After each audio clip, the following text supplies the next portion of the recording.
তো এখনো অনেকে মনে করছেন বা গুজব ছড়াচ্ছেন যে সেলফ ইনোভেশন ফর্ম অর্থাৎ জনগণনা যে লাস্ট ডেট 15 তারিখ ছিল, তারপরে কিন্তু ডেট বাড়ানো হয়েছে। তো সেটা ডেট কি বাড়ানো আদৌ হয়েছে, চলুন আমরা দেখে নিই। তো আমরা অফিসিয়াল ওয়েবসাইটে চলে এলাম, চলে আসে স্টেট আমরা এখানে সিলেক্ট। এখানে দেখতে পাচ্ছেন একটা thank you for your interesting in self innovation form. The self innovation period is West Bengal from 1 August থেকে 15 আগস্ট। এটা ওকে বাটনের উপর ক্লিক করে দেবেন। ক্লিক করে দেওয়ার পরে এখানে স্টেটটা চলে আসছে, এখানে হাউস হোল্ডার একটা নাম দিয়ে দেবো এখানে।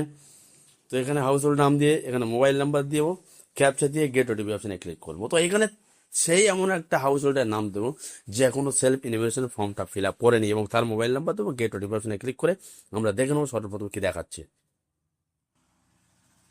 গেট ওটিপি এই অপশনে ক্লিক করবো। ক্লিক করার পর এখানে দেখতে পাচ্ছেন এসি আইডি নট জেনারেটর, অর্থাৎ এই যে মোবাইল নাম্বারটা দিলাম এবং ফ্যামিলি হেড নাম্বার দিলাম, এর টোটালি ফর্ম ফিল আপটা করেনি। এবার আমরা যে ফর্ম ফিল আপটা করেছি এমন কোনো ব্যক্তির নাম মোবাইল নাম্বার দিয়ে আমরা দেখে নেব। তো নাম দিলাম, মোবাইল নাম্বার দিলে ক্যাপচা দিয়ে গেট ওটিপি অপশনে ক্লিক করবো। দেখো ওটিপি কিন্তু চলে গেছে, অর্থাৎ এই যে ডেটাটা আমি দিলাম এখানে কিন্তু ফর্ম ফিল আপটা করা হয়েছে। এবার ওটিপি আমরা যদি ক্লিক করি, ক্লিক করে আমরা যদি এখানে ওটিপিটি দিই, ওটিপি দেওয়ার পর কিন্তু ফর্মটা আমাদের ওপেন হয়ে যাবে। অর্থাৎ ডেট বাড়ায়নি, ডেট 15 আগস্ট লাস্ট ডেট ছিল সেটাই আছে।